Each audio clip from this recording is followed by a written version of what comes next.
30-something twin sisters Jasmine and Kendra Washington stood motionless in the aisle of Flight 743, staring at their empty first-class seats now occupied by a smirking white couple. The flight attendant's words still echoed, "These seats are reserved for premium passengers." What happened next would cost the airline $47 million and destroy 12 careers in under 24 hours.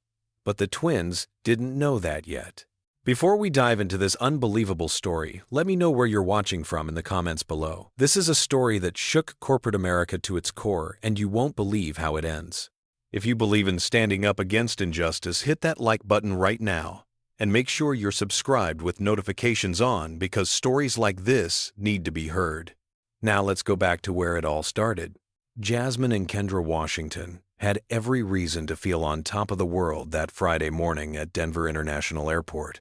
At 34 years old, these brilliant black twin sisters had just become the youngest co-CEOs in the history of Washington Technologies, a company they'd built from absolutely nothing into a tech empire worth $300 million. This wasn't inherited wealth or lucky breaks. This was pure grit, genius, and determination that started in a cramped Atlanta apartment where their mother worked 3 jobs just to keep the lights on.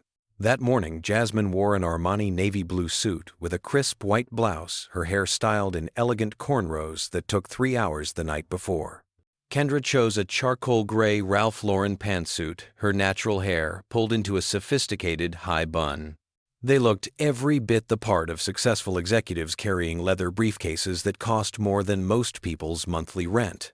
But neither of them cared about the price tags. They cared about the meeting waiting for them in New York City, a meeting that would change everything.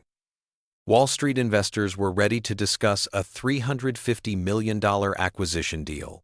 It was the kind of opportunity they'd dreamed about since their days at MIT, where they'd both earned full scholarships and graduated at the top of their class in computer engineering.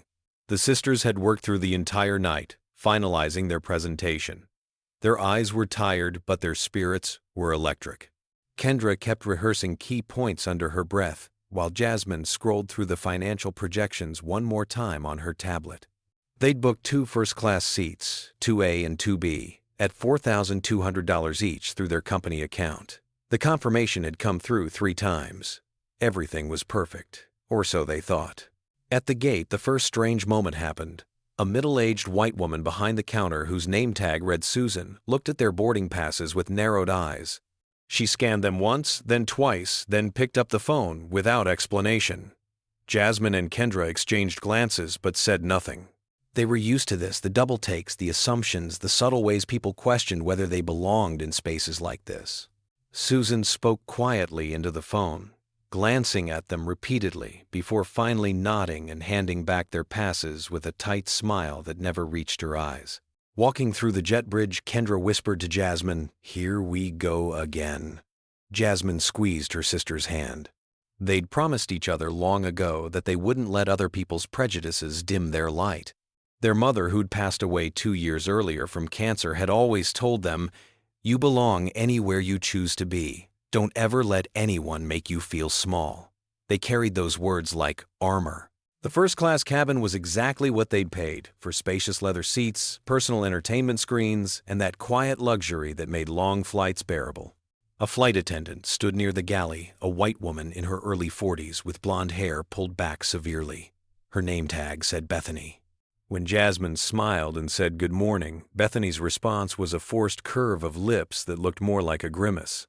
No words, no welcome, just that cold acknowledgement that something was off. They stored their carry-on bags in the overhead compartment. Jasmine had packed her laptop, the presentation files, and a small photo of their mother that she always traveled with. Kendra had her tablet noise-canceling headphones and 3 different kinds of tea because airplane coffee was never good enough.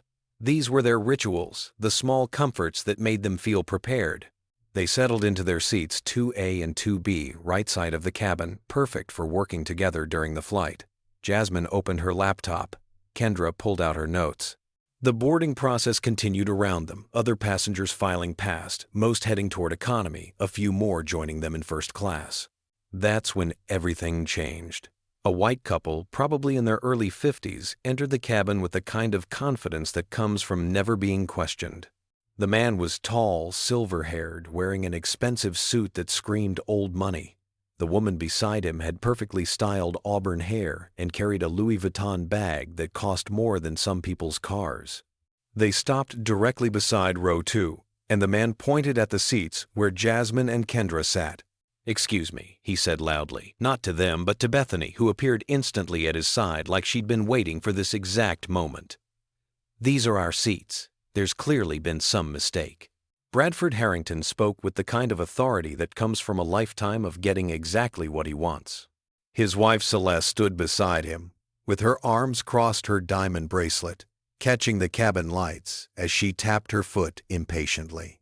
Bethany immediately moved closer, taking the boarding passes Bradford extended with a manicured hand. She glanced at them, then at Jasmine and Kendra, and something shifted in her expression.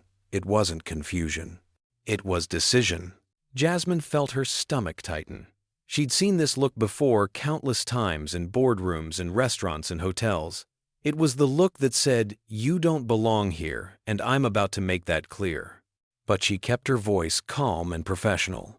"I'm sorry, but these are our assigned seats. We have our boarding passes right here." She held up her phone, showing the digital confirmation with their names, seat numbers, and the first-class designation clearly visible. Bethany barely glanced at it. Instead, she pulled out a tablet and tapped through several screens, her lips pressed into a thin line.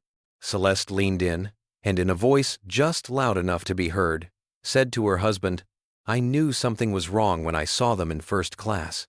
The words hung in the air like poison. Several other passengers glanced over, some curious, others uncomfortable, but no one said anything. That silence felt heavier than the insult itself. Kendra's hand gripped the armrest so tightly her knuckles went pale. She looked at her sister, and Jasmine saw the familiar flash of anger in those eyes that mirrored her own. But they'd learned long ago that anger, especially from black women, was used as ammunition against them. So Kendra took a breath and said evenly, "We purchased these seats 3 weeks ago through our corporate travel account. Everything is confirmed. Perhaps there's been an error with your booking." Bradford scoffed.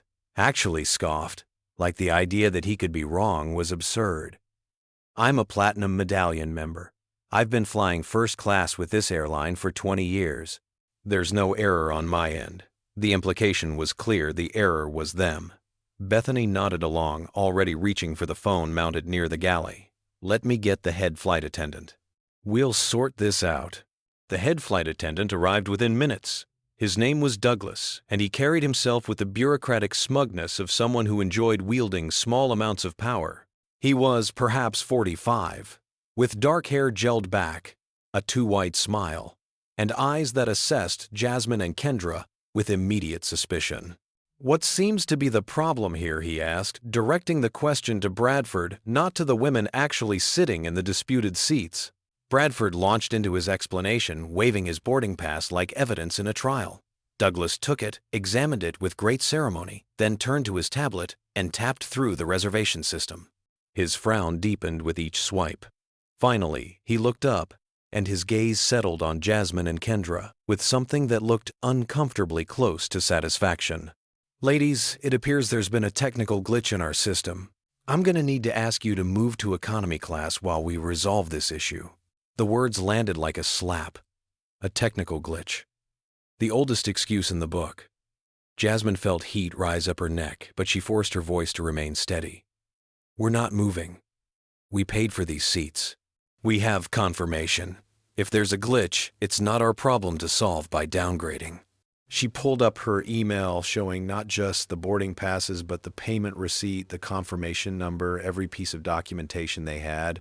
Douglas glanced at it for maybe 2 seconds before dismissing it with a wave. "Ma'am, I understand your frustration, but I need to prioritize the smooth operation of this flight. Mr. Harrington is one of our most valued customers, and his reservation shows these seats as well. The best solution is for you to temporarily relocate, and we'll issue you a full refund and travel credit." His tone was condescending, the kind of voice you'd use with a child throwing a tantrum. Kendra's voice came out sharp as a knife. "Temporarily relocate? No! We have a crucial business meeting in New York. We need this workspace. We're not going anywhere." She gestured to the laptop. The documents spread on Jasmine's tray table, the professional setup they'd created. This wasn't just about seats. This was about respect, about being treated like they mattered. That's when Bradford decided to add fuel to the fire. He leaned down slightly, invading their space, and said with a smirk that made Jasmine's blood boil, maybe they got those seats through some diversity program or mistake. Real business travelers know how this works. The racism wasn't even subtle anymore. It was right there, naked and ugly, and everyone in first class heard it. Some passengers looked away. A few pulled out their phones. One older white man in row 4 shook his head in what might have been disapproval, but he didn't speak up. Douglas straightened, and his voice took on a harder edge. "Ladies, if you don't cooperate, I'll have no choice but to call airport security. This is disrupting the boarding process, and I need you to comply with crew instructions." The threat was clear. Refuse, and they'd be removed by force. The unspoken message was even clearer. Black women who didn't know their place would be put in it one way or another. Jasmine looked at Kendra. They'd built an empire together. They'd faced down venture capitalists who'd laughed them out of meetings. They'd survived poverty, racism, sexism, every obstacle the world threw at them. And now they were being told to give up seats they'd paid for because a white couple wanted them and a flight crew was willing to enforce that desire. Jasmine's voice was ice when she spoke. "We're not moving. If you want us out of these seats, you'll have to forcibly remove us. And I promise you, that will be the biggest mistake this airline ever makes." She pulled out her phone. "I'm calling our attorney right now." Douglas's face flushed red. He turned sharply and walked toward the cockpit, pulling Bethany aside for a hushed conversation.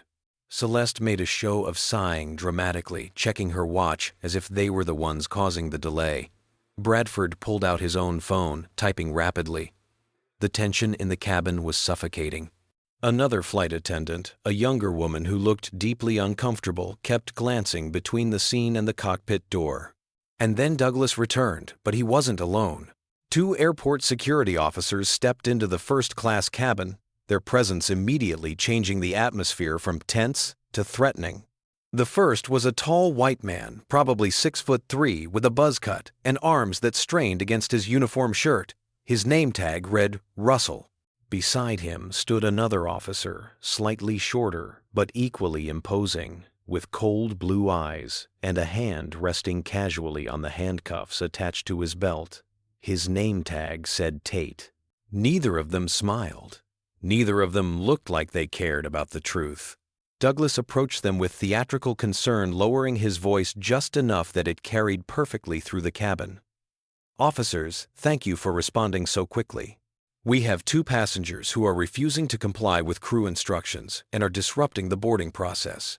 They've been asked multiple times to move for operational reasons, and they're now threatening our staff." Every word was carefully chosen, painting Jasmine and Kendra as the aggressors, as the problem that needed to be removed. Russell stepped forward, his boots heavy on the cabin floor. He looked down at the sisters with the kind of expression police officers learn, that mix of suspicion and authority that makes people feel guilty even when they're innocent.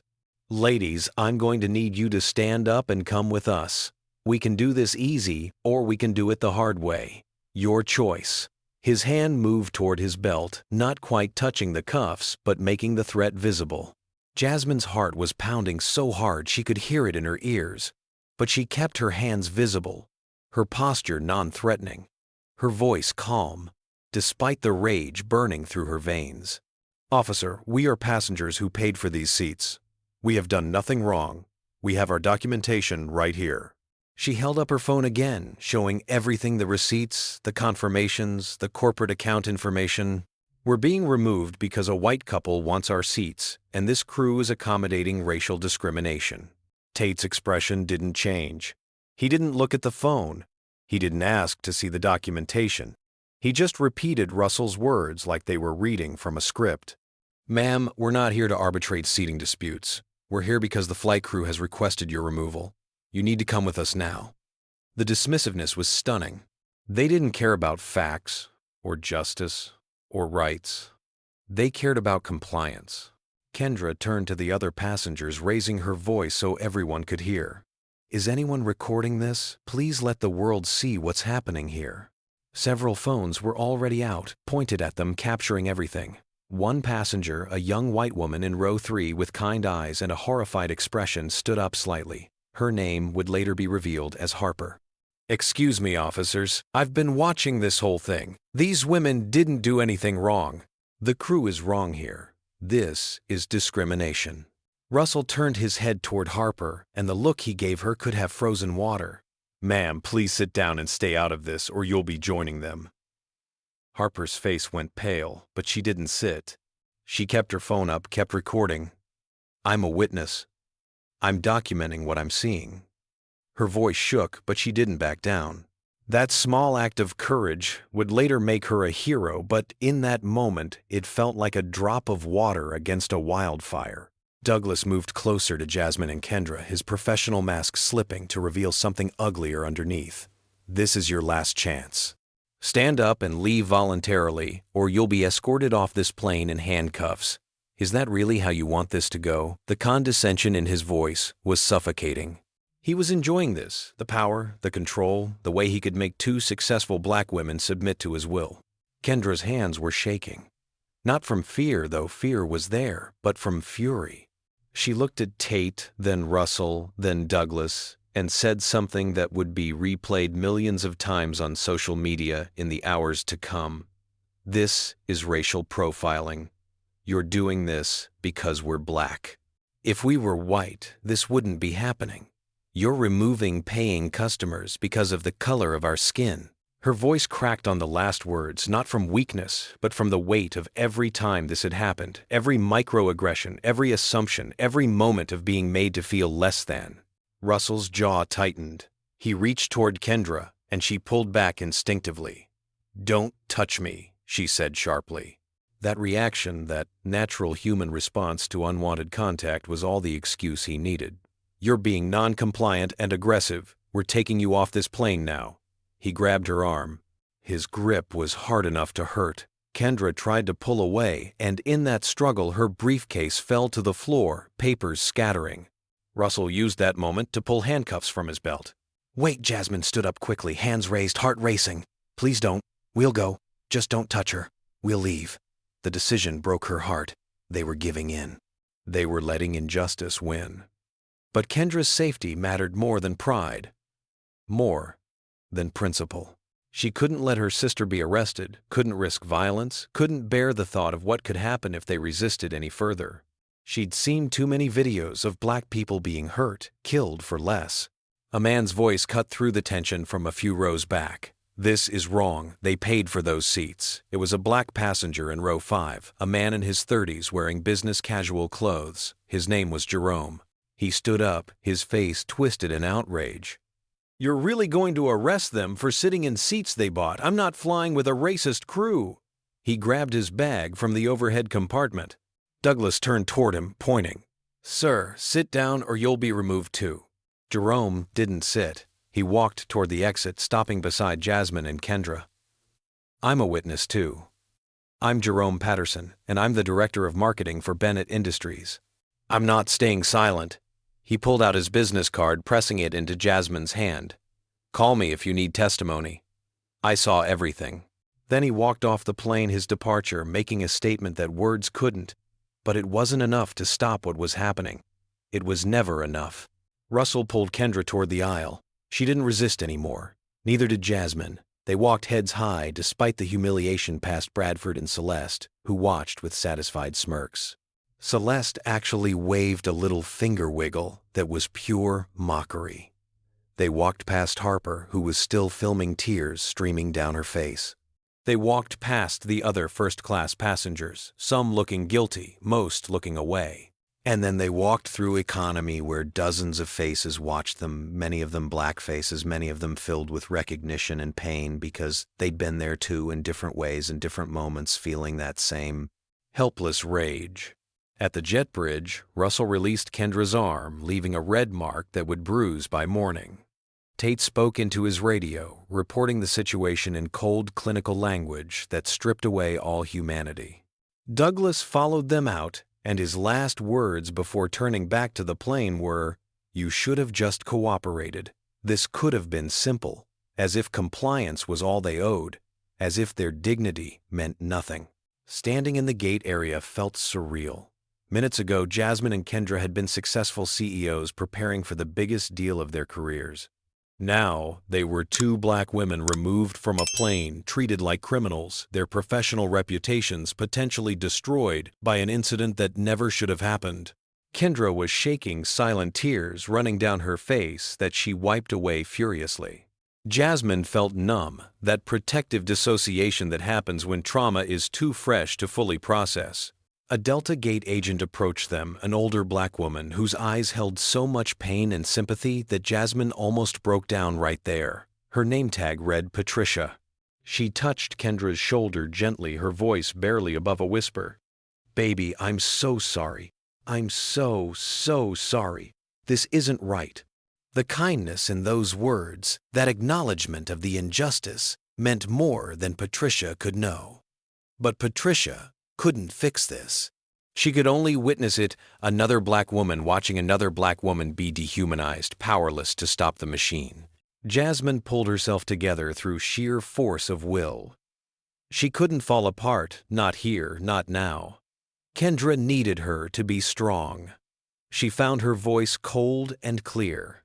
"I need to speak with a supervisor immediately. A manager, a director, anyone with actual authority." Patricia nodded, already reaching for the phone.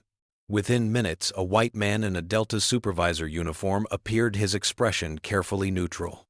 His name was Mitchell, early 40s, with the kind of bland professionalism that came from too many customer service training seminars. Mitchell listened to their story with periodic nods, occasionally typing notes into a tablet. When they finished, he sighed in that particular way that said he was about to deliver a corporate non-apology. "I understand you're upset. I've checked the system, and there does appear to be a technical issue with the seat assignments. 2 reservations for the same seats." "That shouldn't happen, and I apologize for the confusion." He offered a tight smile. "I can rebook you on the next available flight and provide a voucher for $500 as compensation for the inconvenience." Kendra's laugh was sharp and bitter. $500. You think this is about $500? She pulled out her phone, scrolling through emails with shaking hands. "Here's our booking confirmation from 3 weeks ago. Here's the payment from our corporate account, $4,200 per seat. Here's the second confirmation we received 5 days ago. Here's the third confirmation from yesterday. Where's your technical glitch, Mitchell? Show me." She thrust the phone toward him. Mitchell glanced at it, and something flickered in his expression, maybe guilt, maybe just discomfort. "I see. I'll definitely escalate this for investigation. But right now I can offer you seats on the 2:30 flight this afternoon." He said it like he was doing them a favor, like that solved anything. Jasmine shook her head, her voice hard as steel. "This isn't about missing a flight. This is about your crew removing paying customers because a white couple wanted their seats. This is racial discrimination. And we're not accepting vouchers or apologies. We're taking legal action." Harper appeared then, slightly out of breath, having run after them through the terminal. "I got off the plane. I'm not flying with them either." She looked at Jasmine and Kendra with fierce determination. "I recorded everything from the moment that couple showed up until they dragged you off. I'm posting it everywhere. Twitter, Instagram, TikTok, Facebook, everywhere. People need to see what you went through." She held up her phone, and on the screen was a clear video of Celeste making her racist comment, of Douglas threatening them, of Russell grabbing Kendra. Jerome had also appeared, standing with them in solidarity. "I'm doing the same. I have 100,000 followers on LinkedIn. This is going viral whether they like it or not." He looked at Mitchell with disgust. "Your company just made the worst mistake of its corporate life. These women aren't just random passengers. Do you even know who they are?" Mitchell looked confused, glancing at his tablet like it might provide answers. Jasmine pulled out her business card, placing it deliberately in Mitchell's hand. "Jasmine Washington, co-CEO of Washington Technologies. $2.3 billion company. We employ 3,000 people. And we just canceled our corporate travel contract with Delta. That was $2,600,000 annually. Consider that our first consequence." Mitchell's face went white as he read the card. He stammered something, but Jasmine wasn't listening anymore. Kendra was on her phone calling their executive assistant. Her voice was steadier, now fueled by purpose instead of pain. "Natalie, cancel the New York meeting. Explain what happened. Then call Bradford Chen's law office. Tell him we need to meet today. Yes, the civil rights attorney. This is priority 1. She hung up and looked at Jasmine. "I can't believe we're doing this." Jasmine squeezed her hand. "We have to. Not just for us. For everyone who's been through this and couldn't fight back." Harper had already posted the first video. Within 15 minutes, her phone was exploding with notifications. Comments poured in, shares multiplied exponentially, and the hashtag she'd created, Delta Racism, started trending. The video was brutal to watch, crystallizing in just 3 minutes everything wrong with the situation.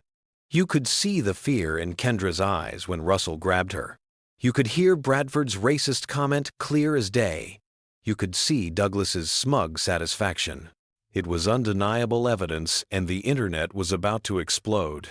Jasmine posted on her own social media accounts, which collectively had over 300,000 followers, many of them influential figures in tech and business. Her statement was measured but devastating. "Today, my sister and I were removed from a Delta flight because we're black. We paid over $8,000 for first-class seats. A white couple wanted them. The crew chose to prioritize racism over policy. This is unacceptable. This is America. This needs to end." She attached Harper's video and her own documentation. The response was immediate and overwhelming. Comments flooded in thousands per minute, most expressing outrage and support. Tech CEOs she'd met at conferences shared the post. Investors who'd backed their company added their voices. Celebrities with millions of followers picked up the story. Within an hour, the video had 500,000 views. Within 2 hours, major news outlets were calling. CNN wanted an interview. MSNBC was running the story. This wasn't just going viral. This was becoming a national scandal. Comment number 1 if you think Jasmine and Kendra did the right thing by standing up for themselves instead of just taking the vouchers and moving on. And if you've ever experienced discrimination, whether on a plane or anywhere else, share your story in the comments below. Let's make sure these voices are heard. And please hit that like button and subscribe, because we need to spread awareness about these issues. They're not just stories, they're people's lives. Now the question is, what would you have done in their situation? Would you have left quietly? Would you have fought back? And here's what you really need to know.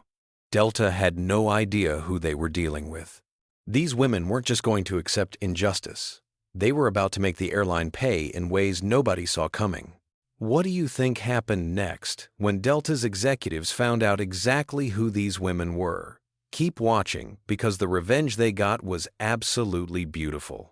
Jasmine and Kendra sat in the VIP lounge at Denver International Airport, their laptops open, their phones buzzing non-stop, building a war room in real time. The initial shock had worn off, replaced by cold, calculated determination. They'd been underestimated their entire lives. People saw 2 young black women and assumed they could be pushed around.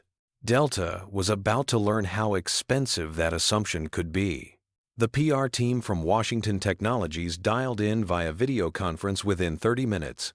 5 sharp professionals who'd handled product launches and crisis communications, now redeploying those skills for something infinitely more personal. Maya, their head of communications, spoke first. "We've been monitoring social media. The story is everywhere. CNN, MSNBC, Fox News, BBC. The video has 2.3 million views and climbing. Delta racism is the #1 trending topic in the United States. People are furious." Jasmine leaned toward her screen. "Good. I want Delta to feel every single ounce of that fury. Draft a formal statement from Washington Technologies. Make it clear that we're not just cutting our corporate contract. We're advising all our partner companies to review their relationships with Delta. We have influence in Silicon Valley. Let's use it." Maya nodded, already typing. Kendra added, "And make sure every news outlet knows we're available for interviews. I want our faces and our story on every platform possible." Within the next hour, Jasmine's LinkedIn post had been shared 40,000 times. Replies came from people they'd never met, other Black professionals sharing their own stories of discrimination, white allies expressing shame and support, even some Delta employees anonymously confirming that racist incidents were common and rarely punished. One anonymous account, claiming to be a longtime Delta flight attendant, wrote, "I've seen crews do this before. They protect high-status white passengers and throw everyone else under the bus. The company knows and doesn't care." Kendra called Bradford Chen, their attorney, who specialized in civil rights cases and had successfully sued major corporations before. He answered on the second ring, his voice sharp with focus. "Kendra, I've already seen the video. This is one of the clearest cases of discrimination I've encountered. Racial profiling, corporate bias, violation of federal transportation law. We have witnesses, documentation, and video evidence. This is a slam dunk." His confidence was reassuring. "I'm drafting a lawsuit as we speak. We're going after them for compensatory damages, punitive damages, and systemic change." Jasmine asked, "How much are we talking?" Bradford's answer was firm. "I'm recommending we seek $47 million, $30 million for business damages, including the lost meeting and reputational harm. $17 million to establish a scholarship fund for Black students in STEM fields administered by Washington Technologies. And we demand full termination of everyone involved in this incident." $47 million. The number hung in the air. It wasn't about the money, not really. It was about sending a message that racism has consequences, real ones, expensive ones. Jerome had posted his account on LinkedIn with the caption, "I witnessed blatant racism on Delta Flight 743 today. As a director at Bennett Industries, I refuse to stay silent. I walked off that plane in protest, and I encourage everyone to hold this company accountable." His post went viral among corporate professionals, many of whom held similar positions and had their own travel budgets to control. Within hours, Bennett Industries announced they were reviewing their corporate travel policy with Delta. Harper's video continued to spread beyond social media. News programs played it in full, often with commentary from civil rights activists and legal experts, who universally condemned Delta's actions. One commentator on CNN said, "This is textbook discrimination. You have two passengers with valid tickets, confirmed reservations, full documentation, and they're removed because a white couple wants their seats. There's no other explanation except racism." The segment was devastating for Delta's public image. Stock markets reacted swiftly. By the closing bell that day, Delta's stock had dropped 3.7%, wiping out millions in market value. Investors were nervous. Social media campaigns could tank stock prices, and this one showed no signs of slowing down. Financial analysts on Bloomberg and CNBC discussed the potential long-term damage, with some predicting a significant loss in customer loyalty, particularly among minority travelers who represented a substantial market segment. Jasmine received a call from an unexpected source, the CEO of one of Washington Technology's biggest competitors, a company that had competed with them for contracts and talent. His voice was sincere when he said, "Jasmine, what happened to you and Kendra is unacceptable. I'm pulling our company's travel contract with Delta until they make this right. We compete in business, but we stand together against racism." That gesture from a competitor, no less, underscored how deeply this story had resonated. Kendra was contacted by the NAACP, the ACLU, and several other civil rights organizations offering support and amplification. The NAACP released a statement calling for a federal investigation into Delta's policies and practices regarding racial discrimination. The ACLU offered to file an amicus brief if the case went to court. This wasn't just about two women anymore. It had become a flashpoint for larger conversations about corporate accountability and systemic racism. Then came the call from Delta. Not a low-level manager this time, but someone from their corporate legal team. The voice on the other end was male, measured, trying to sound conciliatory. "Miss Washington, my name is David Brenner. I'm senior legal counsel for Delta Airlines. We've reviewed the incident from this morning, and we'd like to discuss a resolution privately." Jasmine put the call on speaker so Kendra could hear. "I'm listening." David continued, "We acknowledge that mistakes were made in how this situation was handled. Delta is prepared to offer a substantial compensation package, full refund of your tickets, $50,000 in travel credits, and a personal apology from our COO. We believe this can be resolved amicably without legal proceedings or further public attention. His tone suggested he thought this was generous. Jasmine almost laughed. $50,000 to make this go away. They thought this was just about money and bruised egos. Kendra's voice was ice. Mr. Brenner, you're not hearing us. This isn't about travel credits. This is about your crew racially profiling us, threatening us, and having us forcibly removed from a flight we'd paid for. This is about your company prioritizing racist passengers over black customers. We're not looking for a settlement. We're looking for accountability. She paused, letting that sink in. Fire everyone involved. Every single person. The crew, the security officers who didn't question the crew's account, the gate supervisor who dismissed our documentation, all of them. David's tone shifted slightly, becoming more defensive. Miss Washington, I understand you're upset, but terminating employees is a significant step. We need to conduct an internal investigation first, follow proper procedures. Jasmine cut him off. You had no problem removing us without an investigation. You had no problem believing the white couple over us without checking facts. But now you need procedures. We're done with this call. You'll hear from our attorney. She hung up before he could respond. Bradford Chen called back with an update. I've just sent the initial legal demand to Delta's general counsel. $47 million termination of all involved personnel and implementation of mandatory bias training for all customer-facing employees. We're giving them 72 hours to respond before we file in federal court. And Jasmine, Kendra, I'm also recommending we go public with the demand. Let the pressure keep building. They agreed immediately. The demand letter would be released to the press by evening. As the sun set over Denver, Jasmine and Kendra boarded a different airline's flight to New York, rebooked by their assistant on a competitor's route. Passengers recognized them, some offering words of support, others asking for photos. One woman, a black mother traveling with her teenage daughter, stopped them before boarding. Thank you for fighting back. My daughter saw your video. She needed to see black women standing up and not accepting disrespect. You're heroes. The mother's eyes were wet. Kendra hugged her, and in that moment, the exhaustion and pain felt worth it. During the flight, both sisters worked on their laptops, preparing for media interviews scheduled for the next day. They refined their message, practiced their talking points, made sure their story would be told accurately and powerfully.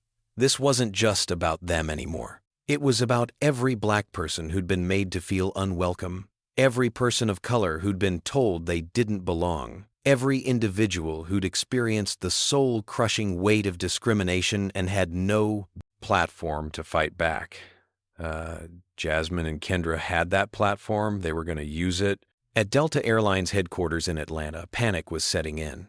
The executive floor, usually a place of controlled efficiency and corporate confidence, had devolved into barely managed chaos. CEO Richard Morrison sat in the emergency conference room, surrounded by his crisis management team, the chief legal officer, the head of PR, the chief operating officer, and half a dozen other executives whose carefully constructed careers were suddenly at risk. The head of PR, Catherine Reeves, delivered the damage report with clinical precision, but even her professional demeanor couldn't hide the alarm in her voice. Stock down 3.7%, that's roughly $180 million in market cap. We're tracking over 5 million social media mentions, 92% negative. The hashtag number Boycott Delta has now joined number Delta Racism. We've had 3,000 ticket cancellations in the last 12 hours. Corporate accounts worth an estimated $45 million annually have either canceled or put us under review, and we have interview requests from every major news organization in the world. Morrison rubbed his temples. He was 58 years old, had been with Delta for 32 years, worked his way up from operations manager to CEO, and had successfully navigated strikes, economic downturns, and intense competition. But this was different. This wasn't about business strategy or market forces. This was about values, about humanity, about the fundamental question of whether his company was racist. And the evidence the world was seeing suggested the answer was yes. The chief legal officer, Thomas Whitfield, dropped another bomb. I've reviewed the crew's history. Douglas Harrison, the head flight attendant, has had 6 formal complaints filed against him in the past 4 years. 3 explicitly mentioned racial bias. Bethany Crawford, the other flight attendant, has 2 complaints. Captain Gregory Whitmore has 1. None of them resulted in termination or significant discipline. HR sent them to diversity training, and that was it. He looked directly at Morrison. We have a pattern of behavior that we failed to address. That makes the company liable, not just the individuals. Morrison felt his stomach drop. A pattern. That meant this wasn't an isolated incident. That meant the plaintiffs, those 2 women who'd been on every news channel for the past 24 hours, had a strong case for systemic discrimination. Thomas continued. And there's more. Bradford Harrington, the passenger who wanted their seats, is a Platinum Medallion member who spent over $200,000 with us in the past 5 years. He's also on the board of Harrington Financial Services, one of our major corporate partners.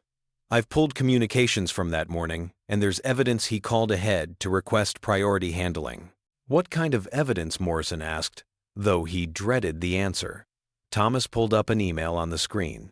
His assistant sent a message to our VIP services desk at 6:45 a.m. before boarding, stating that Mr. Harrington needed to be accommodated in first class due to essential business requirements.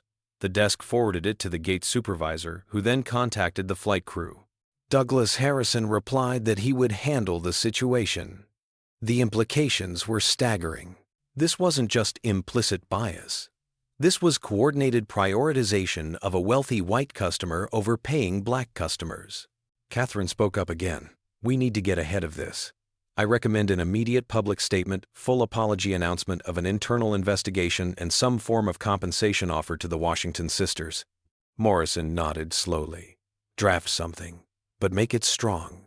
No corporate speak. Acknowledge what happened, own it, and promise change. Catherine's fingers were already flying across her laptop. Then came the legal demand. Thomas received it via email and read it aloud to the room. Bradford Chen, representing Jasmine and Kendra Washington, is demanding $47 million in damages, immediate termination of all crew members involved, termination of the gate supervisor, disciplinary action against security, personnel mandatory anti-bias training for all employees, and establishment of an independent oversight committee to review discrimination complaints. They're giving us 72 hours before filing in federal court. The room fell silent. $47 million. The CFO, a woman named Patricia Lynn, did quick calculations. That's more than our quarterly PR budget. But if this goes to trial and we lose, it could be much worse. Jury sympathy will be entirely with them. We'd be looking at punitive damages that could reach hundreds of millions. Morrison knew she was right. Companies that took discrimination cases to trial and lost often faced devastating financial consequences, not to mention the reputational damage that would persist for years. Morrison made a decision. Fire them. Douglas, Bethany, the captain, the gate supervisor. All of them, immediately. Thomas raised a hand in caution. Richard, we need to be careful about the process. If we fire them without due process, we could face wrongful termination suits from them. Morrison's voice was hard. Then suspend them pending investigation, but make it clear they're not coming back. And I want a personal call with Jasmine and Kendra Washington. I'm apologizing directly. Catherine finished drafting the statement, reading it aloud. Delta Airlines deeply regrets the incident involving Jasmine and Kendra Washington on Flight 743. The treatment they received was unacceptable and does not reflect our values or standards. We acknowledge that racial bias played a role in how this situation was handled. We are immediately suspending all crew members involved, pending a thorough investigation. We commit to implementing comprehensive anti-bias training and reviewing our policies to ensure this never happens again. We extend our sincerest apologies to Miss Washington and Miss Washington. Morrison approved it. The statement went out within the hour. But the response online was mixed. Many applauded Delta for taking responsibility. Others pointed out that suspensions weren't enough, that apologies without consequences were meaningless. One viral tweet read, Delta says the crew doesn't reflect their values, but the crew felt comfortable being racist because they knew the company would protect them. They were right for years. Only viral video changed that. The criticism stung because it was accurate. Morrison placed the call to Jasmine personally. She answered on the third ring, her voice professional but cold. "Mr. Morrison, I assume you're calling about our legal demand." Morrison took a breath. "Miss Washington, I'm calling to apologize personally. What happened to you and your sister was wrong. It was discriminatory. It should never have happened, and I take full responsibility as the leader of this company." There was silence on the other end. Then Jasmine spoke. "I appreciate the apology, Mr. Morrison, but words aren't enough. Your crew destroyed our dignity. Your company has a pattern of racism. An apology doesn't fix systemic problems." Morrison pressed on. "You're right. That's why we're taking concrete action. The crew has been suspended, we're implementing mandatory training, we're reviewing every discrimination complaint we've received in the past 5 years. And we'd like to meet with you and your sister to discuss how we can make this right not just for you but for all our customers." Jasmine's response was measured. "We'll meet. But understand this, we're not interested in public relations gestures. We want real change. And we want compensation that reflects the seriousness of what happened. Our attorney has outlined our demands.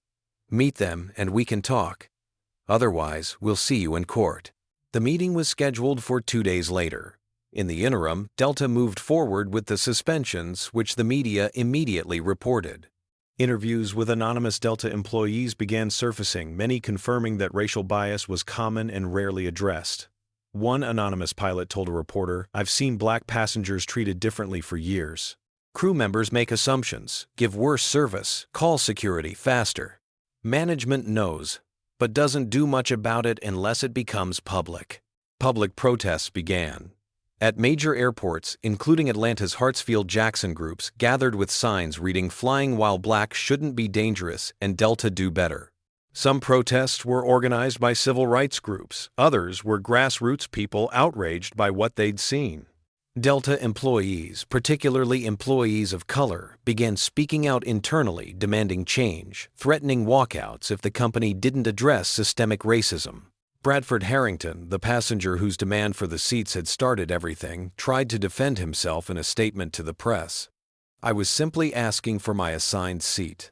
I had no racial motivation." But the internet was unforgiving. His company, Harrington Financial Services, faced immediate backlash. Clients threatened to pull investments. His board of directors met in emergency session and issued a statement distancing the company from his actions. Within 48 hours, Bradford Harrington was asked to resign.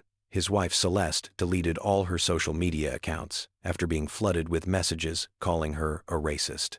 Delta's board of directors held their own emergency meeting reviewing Morrison's handling of the crisis. Some board members questioned whether he'd moved fast enough. Others worried about the financial implications. But there was consensus on one point: this couldn't happen again. The company's reputation, built over decades, was on the line. They authorized Morrison to meet the Washington sisters' demands, if necessary, within reason. $47 million was steep, but losing the moral high ground forever was steeper. The conference room at Bradford Chen's law firm was designed to intimidate: all dark wood and leather chairs, floor-to-ceiling windows overlooking Manhattan, the kind of space where power brokers made deals worth billions. Today it hosted a negotiation that was about much more than money. On one side of the table sat Richard Morrison, Catherine Reeves, Thomas Whitfield, and 2 other Delta executives. On the other side sat Jasmine and Kendra Washington, Bradford Chen, and Silas Montgomery, the Chief Operating Officer of Washington Technologies. Morrison opened with the apology he'd prepared, more detailed and personal than his phone call. "Miss Washington, Miss Washington, on behalf of Delta Airlines, and personally, I apologize for the inexcusable treatment you experienced. I've spent the last 3 days reviewing not just what happened to you, but the systemic issues that allowed it to happen. You were right to call us out. We failed you, and we failed many others. We're committed to change." His voice carried genuine remorse, but Jasmine's expression remained neutral. Kendra leaned forward. "Mr. Morrison, we appreciate that you're here, but we didn't ask for this meeting to hear more apologies. We need to see if Delta is willing to take real accountability." She nodded to Bradford Chen, who opened a folder containing their formal demands. Bradford's voice was precise, legal, leaving no room for misinterpretation. We're seeking $47 million in total compensation and systemic changes. Let me break that down. $30 million to Washington Technologies for business damages, reputational harm, and the lost acquisition opportunity. $17 million to establish a scholarship fund for Black students pursuing STEM degrees. Thomas Whitfield, Delta's chief legal officer, immediately objected. That's an extraordinarily high figure. We acknowledge mistakes were made, but $47 million is unprecedented for a case like this. Bradford Chen didn't blink. Unprecedented. Let me tell you what's unprecedented. My client's two CEOs running a multi-billion-dollar company were removed from a flight they paid for because of their skin color. That video has been viewed 20 million times. The damage to their reputation, their business relationships, their personal well-being is incalculable. 30 million is conservative. Bradford then dropped his first bombshell. Furthermore, we've documented a pattern of racial discrimination at Delta spanning 5 years. 234 formal complaints involving racial bias. That's nearly 50 complaints per year. The vast majority were dismissed or resulted in minimal action. This isn't about one incident. This is about systemic racism that your company has tolerated and frankly enabled. He slid a thick document across the table. We've compiled every complaint, every outcome, every instance where Delta chose to protect employees over addressing discrimination. Morrison's face went pale. He turned to Thomas. Why wasn't I briefed on this? Thomas looked uncomfortable. Sir, these complaints go through HR and legal. They're handled case by case. I didn't realize the scope until I reviewed them for this meeting. Morrison's jaw tightened. The fact that complaints were buried, handled quietly, never escalated was damning. It suggested the company didn't want to know about its racism problem because acknowledging it would require action. Jasmine spoke, her voice steady, but filled with emotion. Mr. Morrison, do you know what it feels like to work your entire life to build something, to overcome poverty and prejudice, to finally reach a point where you think you've made it, only to be told you don't belong? My sister and I have fought for respect every day of our lives. We've proven ourselves 1,000 times over. And still on that plane, we were treated like we were nothing. Like our tickets didn't matter, like our documentation didn't matter, like we didn't matter. Because we're Black. Kendra added, this isn't just about money. This is about making sure no one else has to go through what we did. That's why we're demanding more than compensation. We want systemic change. Bradford Chen outlined the rest of their demands. Termination of all personnel directly involved. Mandatory anti-bias training for every Delta employee developed and administered by independent experts. Establishment of an external oversight committee to review all discrimination complaints going forward. And public transparency, annual reports on complaints and outcomes. Morrison listened to all of it, then asked for a recess. Delta's team retreated to a separate room. For an hour, they debated. Catherine argued that the financial hit was too large. Thomas argued that losing in court would be far worse. Morrison weighed everything, the cost, the precedent, the message it would send, the moral weight of the decision. Finally, he made his choice. We meet their demands. All of them. Catherine protested. Richard, $47 million, that's going to impact our quarterly earnings. Morrison's voice was firm. And having our company known as racist is going to impact our earnings for years. This is the right thing to do. Not just legally, morally. We have to own what happened and fix it. They returned to the conference room. Morrison looked directly at Jasmine and Kendra. We accept your terms, all of them. But Bradford Chen had one more revelation. Before we finalize, there's something else you need to know. He pulled out another document. We subpoenaed communications from Bradford Harrington's office. His assistant sent an email to your VIP services desk the morning of the flight, requesting that Mr. Harrington be given priority seating because of his status. Your desk forwarded it to the crew with instructions to accommodate our platinum member. Douglas Harrison replied, I'll handle it. He paused for effect. This wasn't just implicit bias. This was explicit prioritization of a wealthy white passenger over 2 Black women with valid tickets. Thomas Whitfield looked like he might be sick. Morrison closed his eyes briefly. Jasmine felt vindicated, but also disgusted. It was worse than she'd thought. Not just racism, but coordinated, deliberate racism endorsed by the company's own systems. Silas spoke for the first time. This means your company is liable not just for individual actions, but for institutional discrimination. If we go to trial with this, you're facing RICO charges, potential class action from other passengers who've been discriminated against. The liability could be in the hundreds of millions. Morrison knew he was cornered, but more than that, he knew it was deserved. We'll accept your demands in full.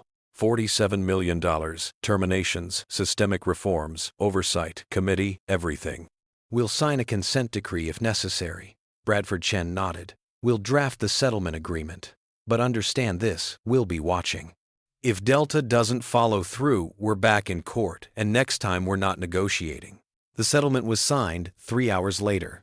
Delta agreed to pay $47 million, $25 million immediately, and the rest over 2 years. The Washington Delta Scholarship Fund was established with $17 million in initial funding.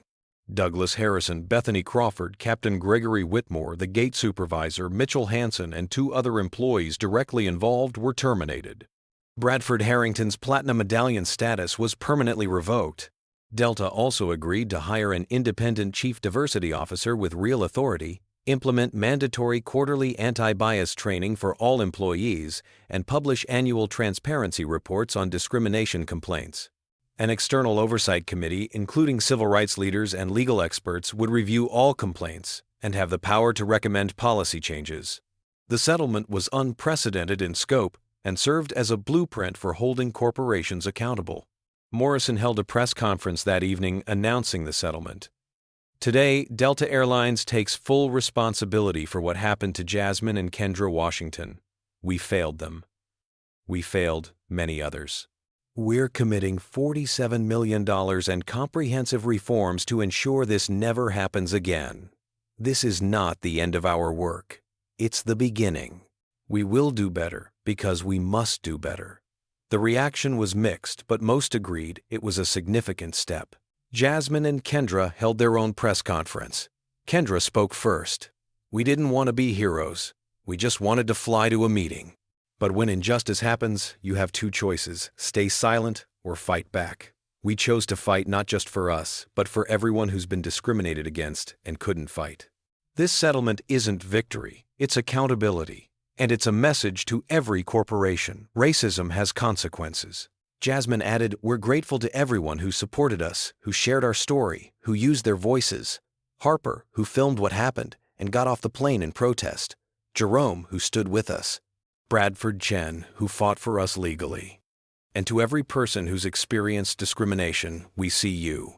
Your stories matter. Keep fighting. Keep speaking up. Change happens when we refuse to accept the unacceptable. 3 months later, the world looked different. Delta Airlines had kept its promise, and the changes were visible. Monique Sterling, the new chief diversity officer, was a force of nature. A former IBM executive with a reputation for zero tolerance of discrimination, she wasted no time implementing reforms. Her first act was to fire 6 managers who'd been responsible for burying complaints over the years. Accountability starts from the top, she told staff in her opening address. If you're protecting racists, you're complicit. The mandatory anti-bias training wasn't the typical corporate checkbox exercise. Monique brought in experts, psychologists who specialized in implicit bias, civil rights activists who shared personal stories, and legal professionals who explained the real consequences of discrimination. Every employee, from baggage handlers to executives, went through intensive 2-day sessions. Some resisted. Some complained. But exit surveys showed that 78% found it valuable. And more importantly, complaint rates dropped by 62% in the first quarter. The Washington Delta Scholarship Fund held its launch ceremony in Atlanta, a gala event attended by educators, civil rights leaders, politicians, and the media. Jasmine and Kendra stood on stage as Monique Sterling announced the first cohort of recipients, 120 Black students from low-income backgrounds, each receiving full scholarships to study STEM fields at top universities. The students ranged from high school seniors to adult learners returning to education. Their faces full of hope and gratitude made every painful moment worth it. One student, a young woman named Aaliyah from Atlanta, shared her story. "My mom works 3 jobs just like Jasmine and Kendra's mom did. I thought college was impossible. But this scholarship means I'm going to MIT next fall to study computer science. Because of what they went through and what they fought for, I get to dream bigger than I ever thought possible." There wasn't a dry eye in the room. Jasmine and Kendra embraced Aaliyah, seeing in her their younger selves, understanding viscerally why this fight mattered. The fired crew members faced their own reckonings. Douglas Harrison couldn't find work in the airline industry. Blacklisted, his reputation destroyed, he took a job in retail management, a significant demotion that came with a significant pay cut. He gave one interview to a conservative news outlet, attempting to portray himself as a victim of cancel culture. But the interview backfired spectacularly when the host showed him the video of him threatening Jasmine and Kendra. He had no defense. Public opinion remained firmly against him. Bethany Crawford similarly struggled. She'd been a flight attendant for 18 years, and losing that career was devastating. She tried to defend herself on social media, claiming she was just following protocol, but people weren't buying it. Her racist comment to Celeste Harrington had been caught on video. There was no explaining that away. She ended up working as a waitress at a chain restaurant, her former colleagues avoiding her social circle collapsing. Captain Gregory Whitmore lost his pilot's license after the FAA investigated and found multiple prior complaints of unprofessional conduct. His career was over. Bradford and Celeste Harrington faced social and professional exile. Bradford lost his board position at Harrington Financial Services and his platinum status with Delta. His professional network built over 30 years disintegrated as colleagues distanced themselves. Celeste, who'd been active in high society charity circles, found herself uninvited from events. Former friends stopped returning calls. Their actions had made them pariahs, and no amount of money could buy back their reputations. Meanwhile, Harper became a symbol of allyship done right. Time magazine named her one of the year's most influential people for using her privilege and platform to stand up against injustice. She leveraged her newfound fame to become a public speaker, traveling to universities and corporations to talk about bystander intervention. "You don't have to be a hero," she told audiences. "You just have to refuse to be a bystander. Record injustice. Speak up. Use your voice. That's how change happens." Jerome Patterson was promoted to vice president at Bennett Industries, tasked with leading their diversity and inclusion initiatives. His LinkedIn post about the incident had been shared 200,000 times, and he'd become a sought-after voice on corporate allyship. "As a black man in corporate America, I've experienced discrimination myself," he told a conference audience. "But that day I realized staying silent makes me complicit." We all have to stand up, especially when it's uncomfortable, especially when it costs us something. Washington Technologies flourished beyond anyone's expectations. The publicity around Jasmine and Kendra's story, while born from trauma, positioned them as leaders with integrity and courage. The acquisition deal that they'd missed the meeting for, the investors rescheduled, impressed by how they'd handled the crisis, and the deal closed at a valuation even higher than originally discussed. The company's worth soared to $3.2 billion. They expanded into social impact technology, developing AI tools to detect bias in hiring and customer service systems, tools that other companies quickly licensed. Jasmine and Kendra appeared on magazine covers. Forbes titled them the twins who changed corporate America. Fortune called them tech's conscience. And Time ran a feature on their journey from poverty to power and their fight for justice. They were invited to speak at conferences, universities, and even the United Nations. Their message was always the same: privilege demands responsibility, silence enables oppression, and change requires courage. Delta's transformation became a case study in business schools and diversity training programs. The company's stock, which had initially dropped, recovered and then exceeded previous highs as customers returned, impressed by the genuine commitment to change. The quarterly transparency report showed real progress. Complaints down, employee satisfaction among people of color up 83%, diversity in leadership positions increasing. It wasn't perfect, but it was measurable, accountable progress. Patricia, the gate agent who'd shown Kendra and Jasmine such kindness on that horrible day, was promoted multiple times.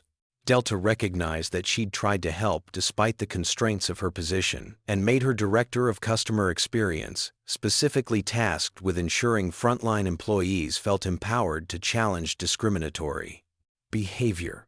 In her new role, she implemented a whistleblower protection program so employees could report bias without fear of retaliation. Other airlines took notice. American Airlines, United, Southwest, all of them reviewed their own policies and complaint procedures. Some implemented similar reforms proactively, not wanting to be the next viral story. The FAA launched an industry-wide investigation into discrimination in air travel, resulting in new federal regulations requiring airlines to track and report complaints by race, provide bias training, and face penalties for patterns of discrimination. The ripple effects were enormous. A year after the incident, Jasmine and Kendra were invited to testify before Congress about corporate accountability and discrimination in transportation. Kendra's testimony was powerful. What happened to us wasn't unique. It was just recorded.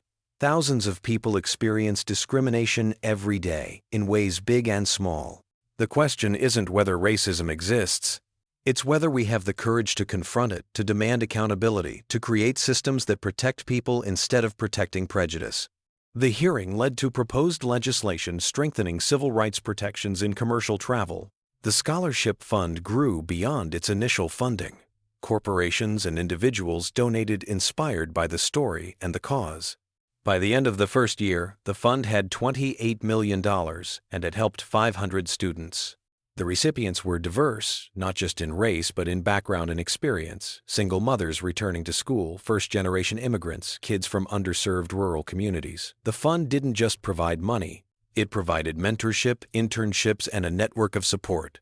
Jasmine and Kendra also established the Washington Foundation for Racial Justice, using part of their settlement to fund legal aid for people experiencing discrimination who couldn't afford representation. Bradford Chen joined the board, and together they helped dozens of people fight back against injustice in employment, housing, education, and public accommodations. Each case they won set precedent, chipped away at systemic racism, created space for more people to stand up and demand better. On the one-year anniversary of the incident, Jasmine and Kendra returned to Denver International Airport, not as passengers humiliated and removed, but as honored guests. Delta invited them to speak at an employee event, acknowledging that date as a turning point for the company. Monique Sterling introduced them. A year ago, Delta failed these women.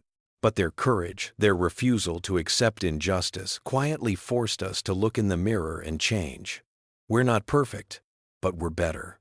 And that's because they demanded we be better. Kendra and Jasmine stood together on that stage, looking out at hundreds of Delta employees, many of them people of color who'd felt unseen and unheard for years. Jasmine spoke first. We didn't want to be heroes. We just wanted to be treated with dignity.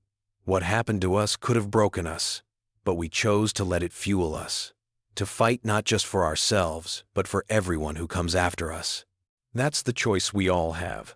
When we face injustice, do we stay silent or do we speak up? Kendra finished. Change is hard. It's uncomfortable. It requires admitting mistakes and doing better. But it's possible. Delta has shown that. And every person in this room has the power to continue that change, to make sure no passenger ever feels what we felt, to create an environment where everyone belongs. Thank you for listening. Thank you for changing. Keep going. The applause was thunderous. Afterward, dozens of employees approached them, sharing their own stories, thanking them, promising to uphold the changes. One flight attendant, a young black woman named Simone, said through tears, "I've worked here for 5 years and I've felt invisible. But after what you did, after the changes, I finally feel like I matter. Like my voice matters. Thank you." That moment, more than the money or the headlines or the awards, validated everything they'd endured. 1 year after the incident that shocked America, Jasmine and Kendra Washington stood in a luxurious Manhattan ballroom surrounded by hundreds of people whose lives had been touched by their courage. The annual gala for the Washington Delta Scholarship Fund had become one of the most anticipated events in philanthropy, not just because of the cause, but because of what it represented: the transformation of pain into purpose, of quorum, injustice into opportunity, of two women's refusal to be silenced into a movement that was changing thousands of lives. The ballroom at the Plaza Hotel glittered with crystal chandeliers, round tables draped in elegant linens, floral arrangements that cost more than some families' monthly rent. But this wasn't ostentatious display. It was celebration, honor, recognition. Guests included tech CEOs, civil rights leaders, politicians, celebrities, educators, and most importantly, the scholarship recipients themselves, young people who'd been given chances they'd never dreamed possible. Jasmine wore a stunning emerald gown that her mother would have loved, her hair styled in natural curls that framed her face. Kendra chose a deep burgundy dress, elegant and powerful, her makeup flawless. They'd come so far from that little apartment in Atlanta where their mother worked herself to exhaustion so they could dream. They'd come so far from that humiliating moment on Flight 743 when they'd been treated like they were worthless. Tonight, they stood as victors, not just in their legal battle, but in their mission to create lasting change. Richard Morrison attended, representing Delta's ongoing commitment. The company had transformed under Monique Sterling's leadership, and Morrison himself had become an advocate for corporate accountability in ways that surprised even his critics. He approached Jasmine and Kendra before the program began, shaking their hands with genuine warmth. "Thank you for forcing us to be better. I mean that. You held up a mirror, and what we saw was ugly. But because of you, we changed. We're still changing." His sincerity was evident, and both women appreciated it. The program began with a video montage of the past year, clips from news coverage, testimonials from scholarship recipients, footage of Delta's reforms, interviews with Harper and Jerome, statistics showing measurable progress. The room watched in silence, many people wiping away tears. This was the power of accountability, the proof that fighting back mattered, that individuals could indeed change systems if they were brave enough to try. Harper was honored with the Moral Courage Award, recognizing her as a bystander who became an ally. She took the stage to thunderous applause, visibly emotional. "A year ago, I made a choice that I didn't think was particularly brave. I just couldn't stay silent. I couldn't watch injustice happen and do nothing." She looked at Jasmine and Kendra. "But you two, you're the real heroes. You turned the worst day into a movement. You didn't just fight for yourselves. You fought for everyone. That's courage." The three women embraced on stage, and the image would be on the front page of newspapers the next morning. Jerome Patterson received the Corporate Ally Award. His speech was powerful. "As a black man in corporate America, I've learned that allyship isn't comfortable. It's walking off a plane you paid for because something wrong is happening. It's using your privilege, your platform, your voice to amplify others. It's understanding that our liberation is bound together. When Jasmine and Kendra were disrespected, we all were. When they fought back, they fought for all of us."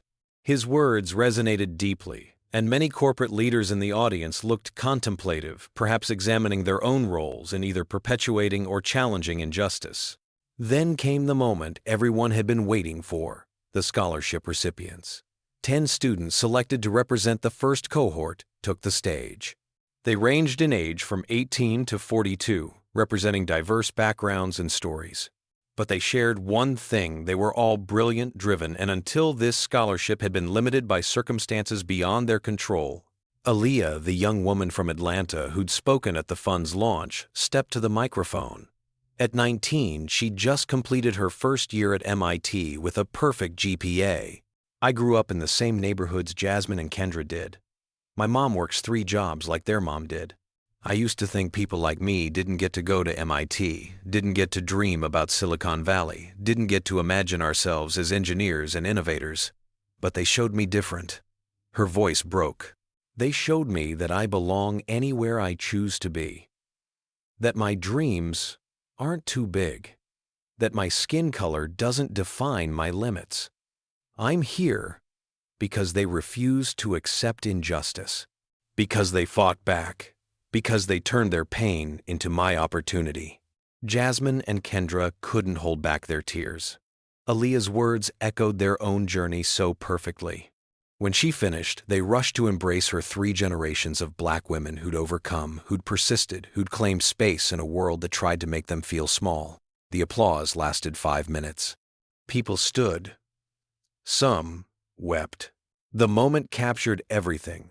The night was about transformation hope, the undeniable truth that injustice can be overcome when people refuse to be silenced. Patricia, the former gate agent turned director of customer experience, was introduced next. She'd been instrumental in implementing reforms at Delta, using her frontline experience to identify problems and create solutions. A year ago, I watched 2 women be humiliated, and I felt helpless. I whispered an apology because that's all I thought I could do. She looked at Jasmine and Kendra. You taught me that whispers aren't enough, that silence is complicity. In my new role, I make sure every employee knows they have the power and responsibility to stop discrimination, not just watch it. Thank you for showing us what real courage looks like. The evening's keynote came from Kendra and Jasmine themselves. They took the stage together as they did everything, partners in every sense. Kendra spoke first, her voice strong. A year ago today, we were removed from a plane because of our skin color. It was humiliating. It was painful. It made us question everything we'd built, every sacrifice we'd made, whether any of it mattered, if we could still be treated like we were worthless. She paused, gathering herself. But we made a choice. We chose to fight. Not for revenge, though I won't lie and say we didn't want justice. We fought because we knew we weren't the first, and we didn't want to be just another story that faded away. Jasmine continued, change is uncomfortable. It requires admitting ugly truths, confronting biases we didn't know we had, dismantling systems that have existed for generations, but it's necessary. What happened to us wasn't an anomaly. It was a symptom of something much larger. Systemic racism doesn't just exist in obvious hate. It exists in assumptions, in who gets believed, in who gets prioritized, in whose dignity matters. She gestured to the scholarship recipients. These students, they're our future. They're brilliant and capable and deserve every opportunity. This fund ensures they get those opportunities. That's what fighting back creates pathways for others. Then the lights dimmed, and a new video began to play on the massive screens. It was security footage from Denver International Airport, previously unreleased, showing angles that hadn't been public before. The footage was damning. It showed Bradford Harrington on his phone in the terminal, clearly agitated, talking animatedly. Enhanced audio picked up fragments. I need those seats. I don't care. Handle it. Then it showed him approaching the gate desk before boarding, speaking to the gate supervisor, who nodded and made a call. The timeline made it clear Bradford had orchestrated the situation before ever stepping on the plane. The room gasped collectively. This was new information, evidence that the incident hadn't just been implicit bias, but premeditated discrimination. Bradford Chen, who'd been sitting quietly, stood and walked to the stage. We obtained this footage through discovery during our case. What you're seeing is proof that Bradford Harrington specifically requested that Jasmine and Kendra be removed so he could have their seats. He used his status as a platinum member to demand preferential treatment. The crew complied because the system was designed to prioritize wealthy white customers over everyone else. He let that sink in. Today we're announcing that we've filed criminal charges against Bradford Harrington and Douglas Harrison for conspiracy to commit civil rights violations. This wasn't just corporate discrimination. This was deliberate, calculated racism, and it will be prosecuted. The announcement was explosive. Media in the room began typing furiously. Camera flashes erupted. Bradford Chen raised his hand for quiet. Justice isn't just about settlements. It's about accountability at every level. These men thought they could use their power and privilege to violate 2 women's rights. They were wrong. Richard Morrison stood his face, a mixture of shock and resolve. I didn't know this evidence existed until tonight, but I'm glad it does. As CEO of Delta, I commit that we will cooperate fully with prosecutors. Justice must be complete. His statement earned appreciative nods from the audience. Whatever mistakes Morrison had made, he was proving willing to see this through to the end. Jasmine addressed the room one final time.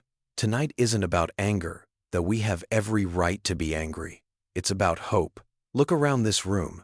Look at these students who are going to be engineers and scientists and innovators. Look at the changes in one of America's largest airlines.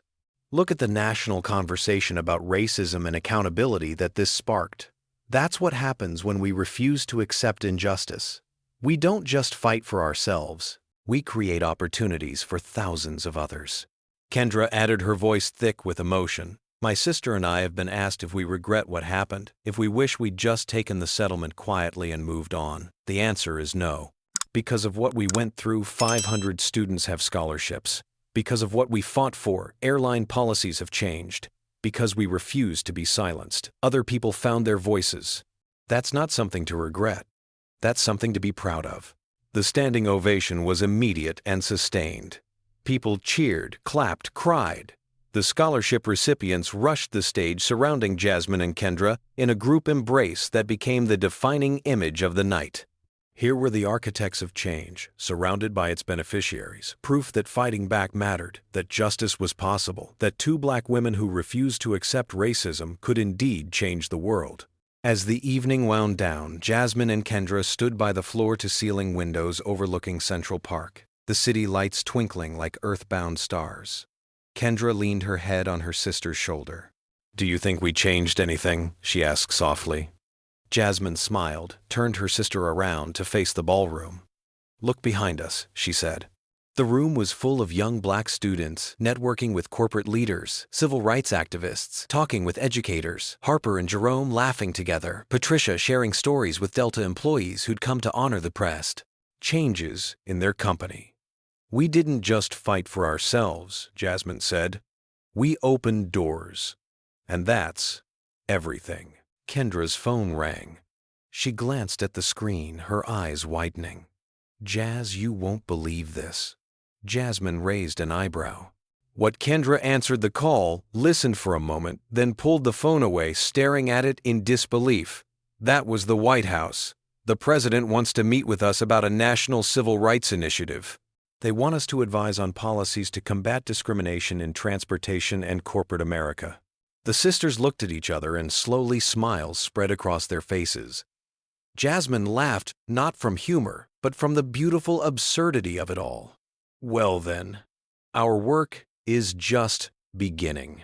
They turned back to the window, silhouetted against the Manhattan skyline, two women who'd been told they didn't belong, who'd been humiliated and removed, now standing at the center of a movement they'd created. They'd turned $47 million into scholarships for 500 students. They'd forced one of America's largest airlines to confront and change its racist practices. They'd inspired legislation to protect civil rights in transportation. They'd given voice to countless people who'd experienced discrimination, but hadn't been able to fight back.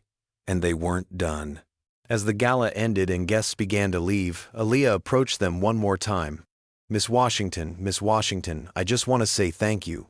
Not just for the scholarship, but for showing me what strength looks like, what fighting back looks like.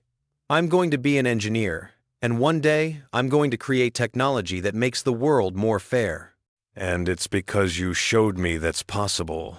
She hugged them both tightly. "I'm going to make you proud." Jasmine cupped Aaliyah's face gently. "You already have. Now go change the world." Aaliyah nodded, wiped her eyes, and walked away with her head high and her future bright. Kendra watched her go, then turned to Jasmine. "Mom would be so proud of us." Jasmine felt tears prick her eyes at the mention of their mother, the woman who'd sacrificed everything so they could dream. "Yeah," she whispered. "She would." The final on-screen text appeared as cameras captured the last moments of the night.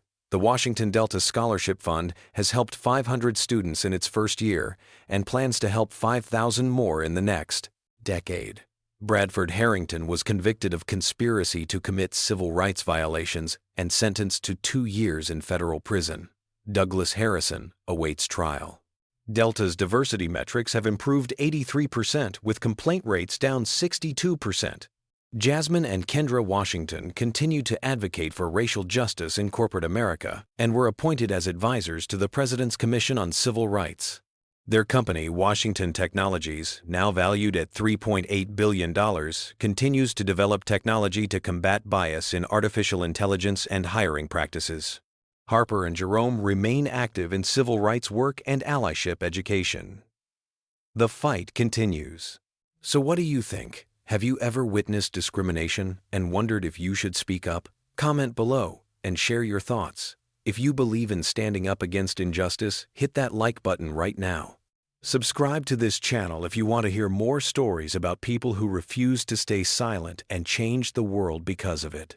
And share this video with someone who needs to hear it, someone who's experienced discrimination, someone who needs to know that fighting back matters. Your voice matters. Your story matters. Together, we can create the change we want to see. Thank you for watching, and remember, you belong anywhere you choose to be. Don't ever let anyone make you feel different. Stay strong, stay courageous, and keep fighting for what's right. Until next time, this powerful story teaches us that silence in the face of injustice makes us complicit. When Jasmine and Kendra refused to accept discrimination quietly, they didn't just fight for themselves, but opened doors for thousands of others. The first lesson is that documentation matters.